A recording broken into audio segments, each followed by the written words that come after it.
अच्छा,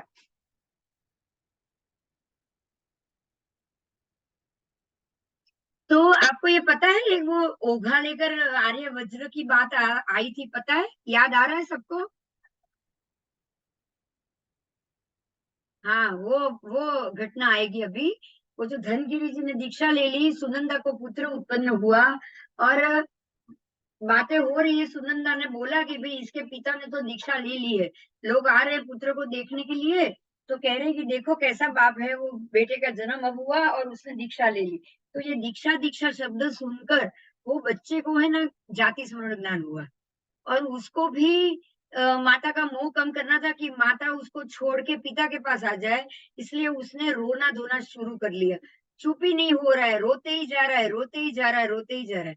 तो माता सुनंदा इतनी उससे त्रासित हो गई, उसको इतना गुस्सा आया कि वो अपने बेटे को लेकर अब हुआ ये कि उसमें एक बार वो जो गुरु थे ना, उन्होंने ये धनगिरी को बोला कि आज तू दीक्षा लेने जा रहा है, तो तुझे अगर दीक्षा में सचित भी मिले तो तू लेकर आ जाना। समझ में आ गई बात? क्योंकि गुरु को पता चल गया था कि ऐसा कुछ होगा, और वो गए अपने घर पे ही गए गोचरी लेने के लिए। तो गोचरी लेने के लिए जैसे गए तो उसकी पत्नी थी, उसने कह दिया कि लो, आपको मैं गोचरी में आपका बेटा ही दे रही हूँ, क्योंकि ये रो रो के मेरे को परेशान कर रहा है। ऐसा बोल के उन्होंने अपने बेटे को ही वोरा दिया। समझ में आ गई बात? क्योंकि 6 महीने का हुआ था अभी बच्चा ये, और 6 महीने में वो रोज रोता था, रोज रोता था। तो उसकी माँ ने बहुत कोशिश की लेकिन चुप हुआ नहीं, फिर जैसे ही वो गोचरे लेने आए उसने गुस्से में बच्चे को दे दिया। अब ये बच्चा चुप हो गया, और बच्चे को लेकर वो झोली में लेकर आए धनगिरी, और गुरु को सौंप दिया कि लो, आपने बोला था ना सचित भी मिले गोचरी में, तो ले आना, तो मैं इसको लेकर आ गया हूँ। अब यहाँ गुरु महाराज ने भी वो बेटे को बड़ा करने के लिए वहां पे दो चार, वहां जो श्राविका आ रही थी उनको सौंपा, साध्वी जी को सौंपा कि भाई आप इसको साध्वी जी के उपाश्रय में रखो, और इसको यहाँ पर बड़ा होने दो, क्योंकि बच्चा है। और श्राविका ध्यान रखेगी, तो श्राविका को तो साधु के उपाश्रय में आने की परमिशन नहीं होती है, इसीलिए उन्होंने उसको श्राविका के उपाश्रय में बेटे को रखा, और वहां श्राविकाएं आती रहती थी, और साध्वी जी के उपाश्रय में वो बच्चा बड़ा होने लगा। अब बड़े होते होते होते होते जो जो साध्वी जी गाथा करती थी ना उपाश्रय में, वो गाथा सुन सुन के वो बच्चा होशियार हो गया, और उसको सारे गाथा याद होने लगी। बालक है, वो खुद नहीं कर रहा है, उसको कोई नहीं करा रहा है, लेकिन जो साध्वी जी जोर जोर से बोल के गाथा को याद कर रही थी, वो गाथा को सुनते सुनते पालने में ही, पालना झूलने में ही वो जो बच्चा था वो 11 अंग उसने पढ़ लिया। समझ में आया? 11 अंग उसने पढ़ लिए पालने में ही, मतलब 2 साल का ही होगा वो, और 11 अंक का ज्ञाता बन गया। इसमें फिर बाद में वो 3 साल का हुआ, तब उसकी माता ने वापस वो बेटा लेने के लिए आ गई। अब माँ को पता चला कि ये बेटा तो अब चुप हो गया है, बहुत सुंदर हो गया है, अब रोता भी नहीं है, कुछ नहीं है, तो वो आ गई वापस अपने बच्चे को लेने के लिए। बच्चे को लेने के लिए गुरुदेव ने मना कर दिया, अब तूने वोरा दिया है, अब हमारा हो गया, अब तुझे नहीं मिलेगा। तो अब वो माता राजा के पास फरियाद करने के लिए गई। तो राजा के पास जाकर उसने फरियाद करी, तो राजा ने बुलाया, साधु को भी बुलाया, इसको भी बुलाया, और उसको बताया। एक तरफ से माँ उसको खिलौना बता रही है, कपड़े बता रही है, खाना बता रही है, और दूसरी तरफ से पिताजी उसको ओघा दे रहे हैं हाथ में। अब बच्चा तो जाति स्मरण ज्ञान तो हो चुका है, और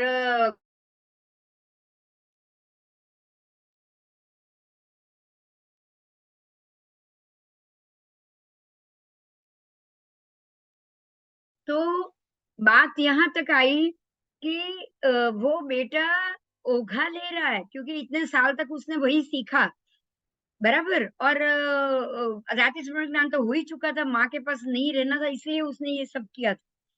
तो इस तरह से माँ भी हार गई, राजा ने बच्चे को पिता को सौंप दिया, और माता ने भी अब दीक्षा ले ली। माता वहां से उससे दूर नहीं रहना चाहती थी, इसलिए वो माता ने भी वो साध्वी जियों के पास दीक्षा ले ली।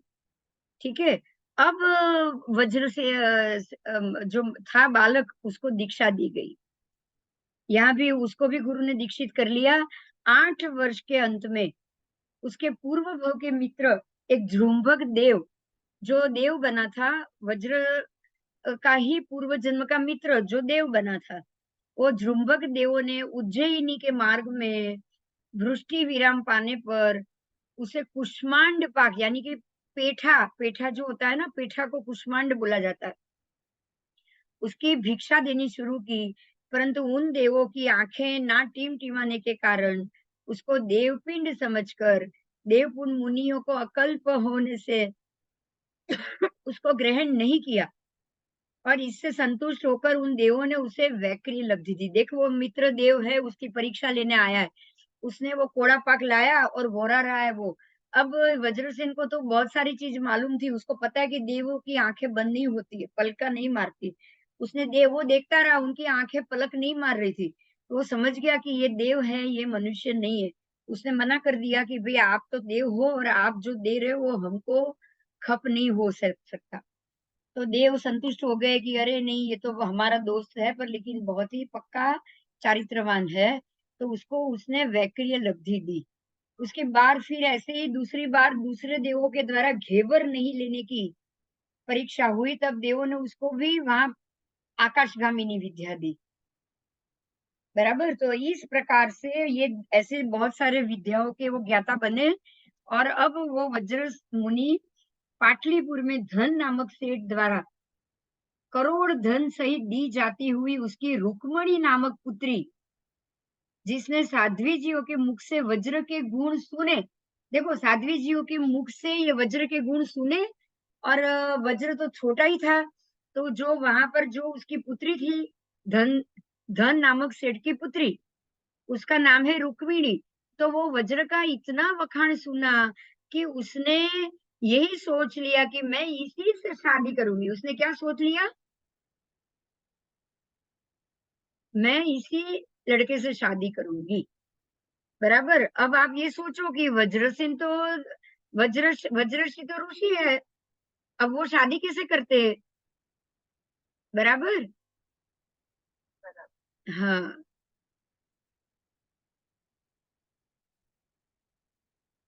तो वहां पर बौद्ध राजा ने जिन मंदिरों में पुष्पों का निषेध कर दिया था और उस समय दुकाल हुआ, संघ को पट पर बिठाकर सुकाल वाली नगरी में ले जाया गया और पर्युषणों में श्रावकों की विनती होने पर आकाशगामिनी विद्या द्वारा माहेश्वरीपुरी में अपने पिता के मित्र एक माली को पुष्प एकत्रित करने के लिए उन्होंने कहा। स्वयं हिमवान पर्वत पर लक्ष्मी देवी द्वारा मिला हुआ महापद्म कमल लेकर आए और हुताशन वन में 20 लाख पुष्प सहित जृंभक देवों ने बनाए हुए विमान में बैठकर महोत्सव पूर्वक वहां जाकर उन्होंने जिन शासन की प्रभावना की और इस कारण से बौद्ध राजा को भी जैन बनाया। देखिए ये सब वज्रसेन मुनि ने किया, धर्म की स्थापना करने के लिए, उसका वो प्रचारित करने के लिए, बौद्ध राजा को उन्होंने इस प्रकार से जैन धर्मी भी बनाया और जैन धर्म को बढ़ाया, जिन शासन की प्रभावना की। एक दिन श्री वज्र स्वामी कफ के उपशमन के लिए भोजन के बाद खाने के उद्देश्य से कान पर रखी हुई सूट की गांठ, कान पर रखी थी उन्होंने सूट की गांठ कि मैं भोजन के बाद खाऊंगा करके, और वो जमीन पर गिर गए। तब उनको याद आया प्रतिक्रमण के समय, और वो भूल गए, कान पर रखी थी, भूल गए, प्रतिक्रमण में वो जमीन पर गिरी तब याद आया कि मैंने इसको खाया ही नहीं, और ये प्रमाद के कारण उन्होंने अपनी मृत्यु नजदीक जानी। देखो ऐसी गलती भी भूल हो जाए ना, तो तब के समय में लोग जान लेते थे कि अब मेरी मृत्यु नजदीक है, क्योंकि मैं ऐसी ऐसी चीज भूल गया, मतलब अब मृत्यु, अब मैं ज्यादा लंबा नहीं जीऊंगा। समझ में आया। और ये सोचकर वज्र वज्र स्वामी, हाँ,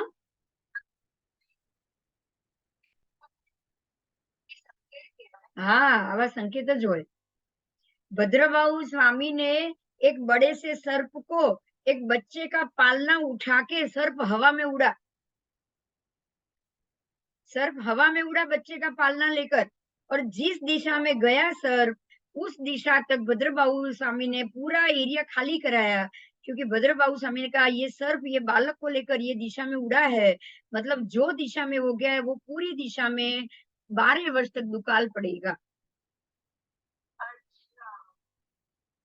और लोग मर जाएंगे, इसलिए उन्होंने वो एरिया ही खाली करा लिया पहले से ही, क्योंकि ये चौथपुरवी थे तो इतना तो ज्ञान उनको मिलेगा ही ना, इतना पढ़े हुए थे तो।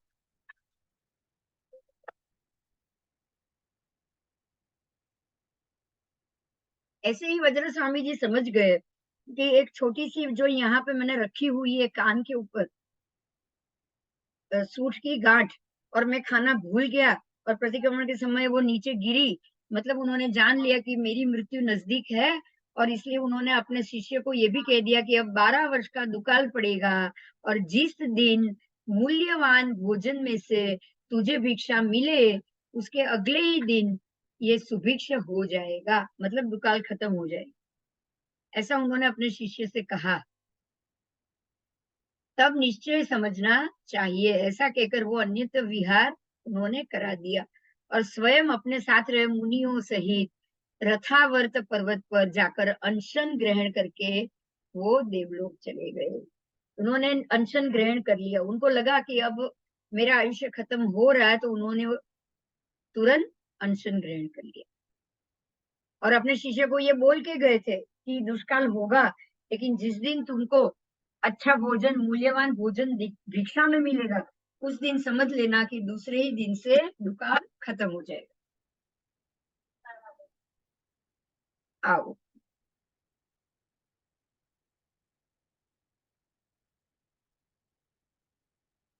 उस वक्त संघयन चतुष्क और 10वां पूर्व विच्छेद हो गया। अब 10वां पूर्व विच्छेद अब हुआ, अब तक 10 पूर्व चल रहे थे। 10 पूर्व स्थूलीपत्र से लेकर वज्रसेन मुनि तक 10 पूर्व चले, समझ में आया। स्थूलीभद्र के समय 14 पूर्व थे, गाथा से 10 पूर्व ही चले अर्थ से, बराबर। और यहाँ तक 10, यहाँ 10वां पूर्व भी विच्छेद हो गया, मात्र 9 पूर्व बाकी रहे इनके जाने पे।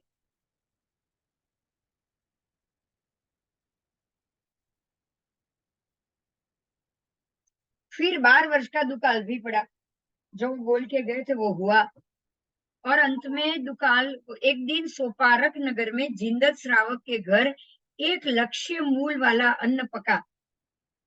एक लक्ष्य मूल मतलब 1 लाख उसका मूल्य हो ऐसा अन्न पका, और उसकी ईश्वरी नाम की स्त्री स्त्री इस हेतु से कि सारा कुटुंब मर जाए, इसलिए उसमें विष डालने की तैयारी कर रही थी। उसने ऐसा भोजन भी बनाया और उसने ये सोचा कि सारा का सारा कुटुंब मर जाए, सारा गांव मर जाए, इसलिए उसमें वो विष डालने की तैयारी कर रही थी। समझ पड़ी तू आत्मा। हाँ, मालूम होने से गुरु का वचन सुनाकर श्री वज्रसेन ने उसको रोक लिया। दूसरे दिन सुबह ही किसी जहाज द्वारा धान्य आ जाने से सुकाल हो गया, तो जैसे गुरुदेव ने बोला वैसा ही यहाँ हुआ।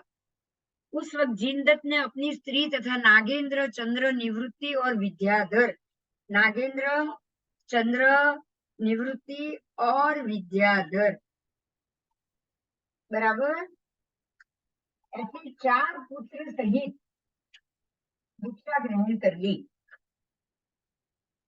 और 4 शिष्यों के नाम से 4 शाखा निकली, नागेंद्र, चंद्रपुत्र और विद्याधर शाखा, 4 शाखाएं निकली। अब गौतम गोत्रीय आर्य समित से ब्रह्म दीपिका नामक शाखा निकली, उसका संबंध भी यहाँ बताया गया है। आभीर देश के अचल पुल के नजदीक फन्ना और वेन्ना नामक 2 नदियों के बीच में ब्रह्मदीप टापू में 500 तापस रहते थे। उनमें से एक पैरों में लेप लगाकर स्थल के समान जल पर चलकर पैर को भीजे बिना ही वेन्ना नदी के उत्तर पाना के लिए जाया करता था। एक तापस ऐसा था, अपने पैर में वो लेप लगाता था और नदी के ऊपर चलता था, लेप गीला भी नहीं होता था और वो नदी ऐसे पार करता था। समझ में आ गई? हाँ, क्योंकि विद्या थी ऐसी इसलिए। ये देखकर अहो इसके तप की शक्ति कैसी प्रबल है, जैनियों में ऐसा कोई भी प्रभावशाली नहीं है। और ऐसी बात सुनकर श्रावकों ने श्री वज्र स्वामी के मामा आर्य समित सूरी को बुलवाया और फरमाया कि इस तापस के तप की शक्ति नहीं, किंतु पाद लेप की शक्ति है। ये इसमें तापस के तप की शक्ति नहीं है, पर जो उसने पाद लेप किया है ना, पैरों में लेप किया है ना, उसकी ये शक्ति।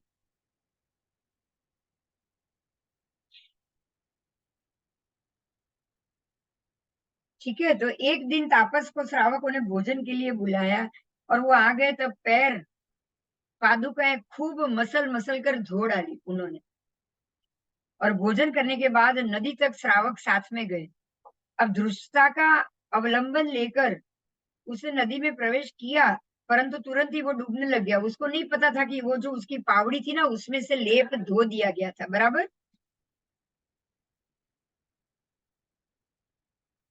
इससे तापसों की बड़ी अपभ्रंजना हुई। उसी समय आर्य समाज समित सूरी ने आकर लोगों को प्रतिबोध करने के लिए नदी में योग चूर्ण डालकर कहा कि हे वेन्ना, मुझे इस पार जाना है, उस पार। इतना कहकर दोनों किनारे एक साथ मिल गए और ये देख लोगों को बड़ा आश्चर्य हुआ। फिर सूरी जी ने उन तापस के आश्रम में जाकर उनको उपदेश देकर दीक्षित किया। अब सब वो तापस भी दीक्षित हो गए और उसे ब्रह्म दीपिका नाम की शिखा निकली। आर्य महागिरी, आर्य सुहस्ती, आर्य गुण सुंदर सूरी, श्यामाचार्य, स्कंदिलाचार्य, रेवती मित्र सूरी ईश्वर, श्री धर्म, भद्रगुप्त, श्री गुप्त और वज्र सुरीश्वर, ऐसे 10 पूर्वी युग प्रदान हुए हैं। ये 10 युग प्रदान के नाम है। फिर से बोलू। आर्य महागिरी, आर्य सुहस्ती, आर्य गुण सुंदर सूरी, श्यामाचार्य, स्कंदिलाचार्य, रेवती मित्र सुरीश्वर, श्री धर्म, भद्रगुप्त, श्री गुप्त और वज्र सुरीश्वर, यानी कि जो वज्र सेन महाराज थे वो। ये 10 के 10 पूर्वी युग प्रदान हुए हैं। युग प्रदान इसीलिए कि ये बहुत ही उत्कृष्ट 10 पूर्व के ज्ञाता थे। उसके बाद 10 पूर्व में से 10वां पूर्व विच्छेद हो गया। बराबर। अब आर्य वज्र रत्न जो अंतिम थे, उससे एक शाखा निकली। गौतम गोत्रीय स्थविर आर्य रत्न के 3 स्थवीय शिष्य पुत्र थे। वो थे आर्य वज्रसेन, आर्य पद्म, आर्य रथ। आर्य वज्रसेन से आर्य नागीला शाखा निकली। स्थविर आर्य पद्म से आर्य पद्मा शाखा और आर्य रथ से आर्य जयंती शाखा निकली। वत्स गोत्रीय स्थविर आर्य रथ के कौशिक गोत्रीय स्थविर आर्य पुष्पगिरी शिष्य थे। ठीक है, पुष्पगिरी से आर्य फल्गु मित्र शिष्य थे, फल्गु मित्र। और फल्गु मित्र के आर्य धनगिरी शिष्य थे। आर्य धनगिरी के कुछ गोत्रीय शिवभूति शिष्य थे। और आर्य शिवभूति के आर्यभद्र नामक शिष्य थे। आर्यभद्र के आर्य नक्षत्र शिष्य बने। बराबर। और आर्य नक्षत्र के आर्य रक्ष शिष्य बने। आर्य रथ के गौतम गोत्रीय से आर्य नाग शिष्य बने। आर्य नाग के वशिष्ठ गोत्रीय आर्य जेहिल शिष्य बने।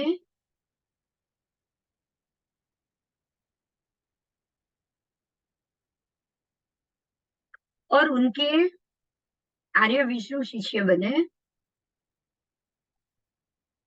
आर्य विष्णु के आर्य कालिक शिष्य बने।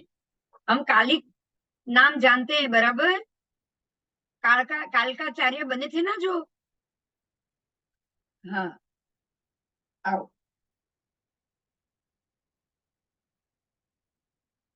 आर्य कालिक के गौतम गोत्री ऐसे आर्य संपालित शिष्य बने। आर्य भद्र नाम के 2 शिष्य थे। आर्य संपालित, आर्य भद्र, ऐसे 2 शिष्य थे आर्य कालिक के। उसके सीरिय उनमें से इन 2 स्थविरों के आर्य वृद्ध नामक शिष्य बने। आर्य वृद्ध के आर्य संघ पालित शिष्य बने, आर्य संघ पालित के आर्य हस्ती शिष्य बने, आर्य हस्ती के आर्य धर्म शिष्य बने, और सुव्रत गोत्रीय फिर आर्य धर्म के आर्य सिंह शिष्य बने, आर्य सिंह के आर्य धर्म शिष्य बने, और आर्य धर्म के आर्य संडील शिष्य बने।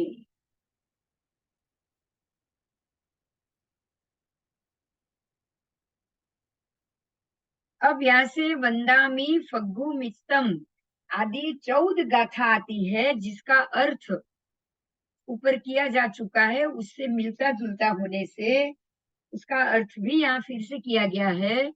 इससे पुनरुक्ति समझनी है। गोत्रीय धनगिरी को, कुछ गोत्रीय शिवभूति को, कौशिक गोत्रीय दुर्जय कृष्ण को यहाँ वंदन किया गया है।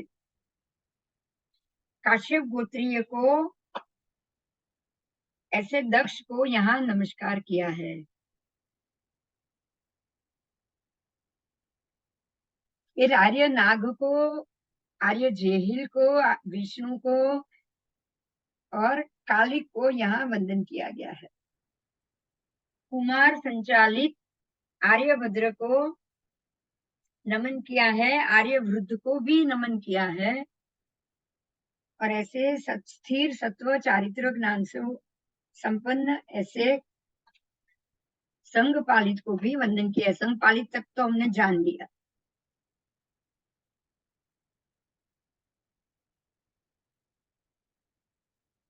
फिर ग्रीष्म काल के प्रथम मास फागण के शुक्ल पक्ष में स्वर्ग में गए हुए ऐसे काश्यप गोत्री आर्य हस्ती को भी वंदन किया है। शील लब्धि संपन्न और जिसके दीक्षा महोत्सव में जिस पर देवों ने छत्र धारण किया था, ऐसे सुव्रत गोत्र वाले आर्य धर्म को भी यहाँ वंदन किया है। काश्यप गोत्री आर्य हस्ती को तथा मोक्ष साधक ऐसे आर्य धर्म को भी यहाँ नमन किया है। काश्यप गोत्री आर्य सिंह को भी नमन किया है।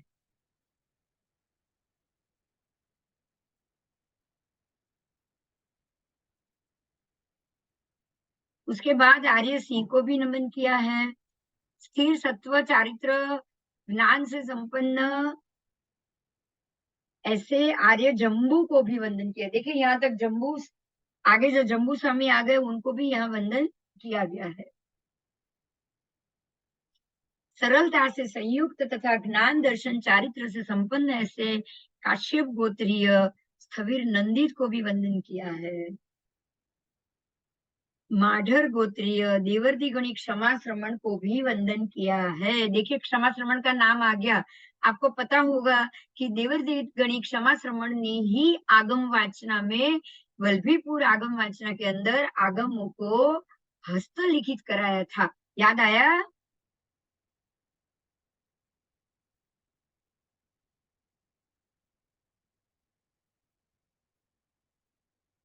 ऐसे अनुयोग धारक धीर मति सागर महासत्वशाली वत्स गोत्रीय स्थिर गुप्त क्षमा श्रमण श्री देवर्षि गणि जी को मैं वंदन करता हूँ।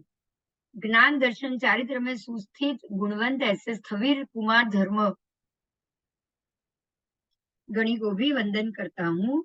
सूत्रार्थ रत्नों से भरा क्षमा दम मार्दव आदि गुणों से संपन्न ऐसे काश्यप गोत्रीय देवर्षि गणि क्षमा श्रमण को भी बार बार वंदन। इस प्रकार जगत गुरु महार श्री हीर विजय सुरेश्वर जी के शिष्य रत्न, श्री कीर्ति विजय गणि के शिष्य रत्न, श्री विनय विजय गणि की रची हुई इस कल्पसूत्र सुबोधिका नाम की टीका में ये 8वां आख्यान समाप्त हुआ और स्थविरावली नाम का ये दूसरा अधिकार भी पूर्ण हुआ। बोलो, તમારું 8મું વ્યાખ્યાન પૂરું થયું। अब आएगा 9वां व्याख्यान सामाचारी। बराबर? हाँ हाँ हाँ, काले ज करशु। बराबर बराबर। એટલે આજે आप लोगों ने पाठ परंपरा जानी कि परमात्मा के बाद आज तक कौन कौन महात्मा हुए और किन किन महात्मा की कितनी कितनी शाखाएं निकली, बराबर। और उसमें से कितनी बंद भी हो गई होगी, क्योंकि हर एक शाखा तो अलग नहीं हो जाएगी, पर उसमें भी आगे आगे महात्मा हो या कुछ समय के बाद महात्मा होने ही बंद हो गए तो वो शाखा तो वहीं से ही बंद हो जाएगी। इसलिए इतनी शाखा निकलने के बावजूद भी आज तो कुछ ही शाखा है ना हमारे सामने। हाँ, क्योंकि बहुत सारी शाखा निकल के बंद भी हो जाती। तो अब जितनी भी है वो भगवान महावीर के इतने सालों के बाद की ही बनी हुई शाखाएं आज हम हमारे समक्ष देख रहे हैं, बराबर। बराबर। तो अब जो सामाचारी यानी कि कैसे रहना चाहिए, क्या करना चाहिए, भगवान का धर्म किसने संभाला वो हो गया। अब वो धर्म संभालते हुए साधु महात्मा को कैसे रहना चाहिए वो होती है सामाचारी। तो वो हम कल अगले क्लास में करेंगे, बराबर। अब एक या दो क्लास में ये खत्म हो जाएगा ऐसा मुझे लग रहा है। सामाचारी दो क्लास के अंदर तो खत्म होनी चाहिए। नहीं, अब तो हो गया ना, पट्टावली तो आ गई, नाम तो सबके। तो हाँ हाँ, देवर्षि गणी क्षमा श्रवण तक तो आ ही गया। हम्म। अब देखेंगे फिर क्या आ रहा है कि कौन सी पार्ट आ रही है। समाचारी के बाद है तो वो, नहीं तो फिर उसके बाद ये खत्म होगा तो फिर हम अपने वापस भगवती सूत्र में चले जाएंगे, बराबर। हम्म। चलो तो अभी रजा लेती हूँ, आप लोग भी अपना बताओ, चोवियर वोवियर जो करना है वो देख लो, बराबर। हाँ, thank you thank you thank you. તમારા બધાની શુભેચ્છાઓ છે તો સારી રીતે બસ બાકીનો સમય નીકળે એવી મને તમારા લોકોના તરફથી બધા તરફથી શુભેચ્છા તો જોઈએ જ જોઈએ, કે સરસ રીતે આપણો આ આગળ આગળ વધીએ અને આપણે જ્ઞાન લેતા રહીએ બસ. ના, કારણ કે જાતિ સ્મરણ જ્ઞાન એને જ કહેવાય કે તમે જે જગ્યાએ ગયા છો તો એ જગ્યાએ પૂર્વમાં જન્મમાં જે લીધેલું છે એ જ્ઞાન તમારી સાથે ચાલે, બરાબર. ખાલી દીક્ષા સાંભળીને જો એક પેલા ઘોડિયામાં રહેલા બાળકને પણ જો દીક્ષા યાદ આવી જાય તો આપણને પણ આવા આગમોને એવા કેટલાય શબ્દો છે જે સાંભળી અને આપણને પણ એ ભગવાન અને 14 પૂર્વ અને 10 પૂર્વ અને જેટલું જેટલું આ બધા શબ્દો સાંભળીએ એમ એ વ્યક્તિઓ તરફ સાથે એની જોડે રહેવાનું આપણને મન થઈ જાય આવતા ભાવ, ભવિ ભાવ આપણા આવતા ભવોમાં, તો આપણને એવું જોઈએ છે કે નહીં. આજે જે 10 પૂર્વ અને 14 પૂર્વ, 10 પૂર્વ અને 14 પૂર્વ આપણે કેટલી વાર સાંભળ્યું હશે, રાઈટ. તો ભવિષ્યમાં ક્યાંક આપણે મહાવિદ્યમાં જન્મ લીધો અને કોઈક સાંભળ્યું કે આ મહાત્મા 10 પૂર્વી છે તો આપણને 10 પૂર્વી સાંભળતા જ એના તરફ કેવું આકર્ષણ થઈ જશે, વિચાર થશે ને. હા, એટલે આ 14 પૂર્વ અને 10 પૂર્વ અને 14 પૂર્વના શું શું છે ને કઈ કઈ વસ્તુ છે ને એના પ્રત્યે અહોભાવ હોવો અને એના પ્રત્યેનું આપણને ભણવાની ઉત્કંઠા હોવી, એ જ આપણને ભવંતરમાં કામ આવશે, બરાબર. પછી આ પિક્ચર ને આ હીરો ને આ હિરોઈન ને એને આમાં સારું કામ કર્યું એમાં ધ્યાન ગયું હશે તો આપણે પાછા જ પડવાના છીએ. હા, એટલે પાછા પડશું ને એનાથી. હા, આપણે અલીબાઈ પેલીબાઈ કરશું તો ઉપાધિ થવાની છે, થવાની છે ને, બોલો. હમ. એટલે જ્ઞાન બહુ જરૂરી છે. ક્રિયા તો જ્ઞાન આવશે તો ક્રિયા એની જાતે આવી જશે, પણ જ્ઞાન જ નહીં હોય આનું, ઓઘો શું છે, દીક્ષા શું છે, પૂર્વ શું છે, એ જ્ઞાન હોવું બહુ જરૂરી છે, બરાબર. બરાબર, બોલો. હા હા, બોલો.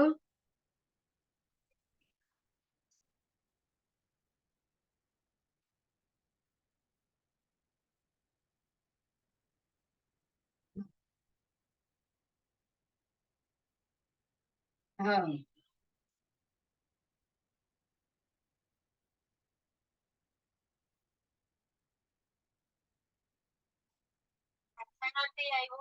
કે એમને કેટલાને 99નું ડિવિઝનથી પત્ર બનાવવું હતું. એમાં આખું કેટલા જ બની જાય.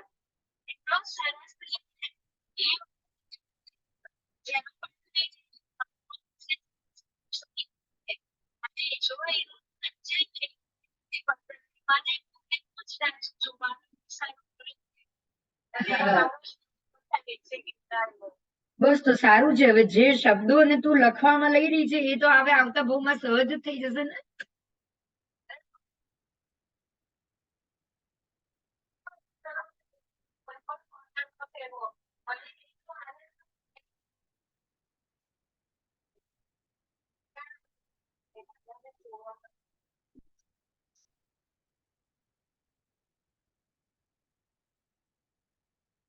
બરાબર.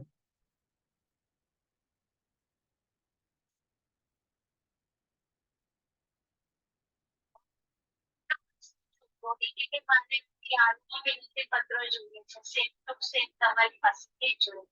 એ પણ કેટલી મહેનત કરીને બનાવીને આપ્યું તો એ જે છોકરું કાલે અડધી કલાક સુધી નાઈચો જ પાડવા. એ લોકોને જોઈ બનાવી પણ એ લોકો છે મારું મન એકદમ મોડું થઈ જાય. સારું સારું, સારી વાત છે. આ બધા શુભ ભાવ જ આપણને આગળ લઈ જશે. સારી વાત છે. હમ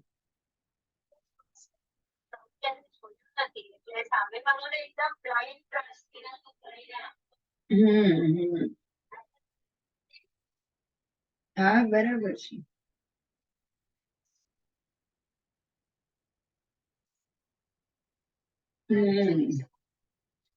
સાચી વાત છે.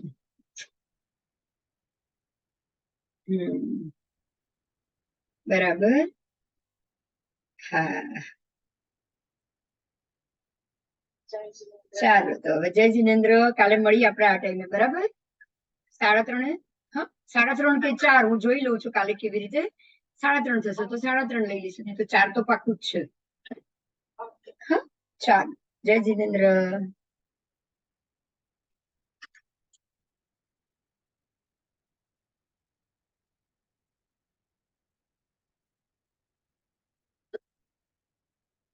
બોલો.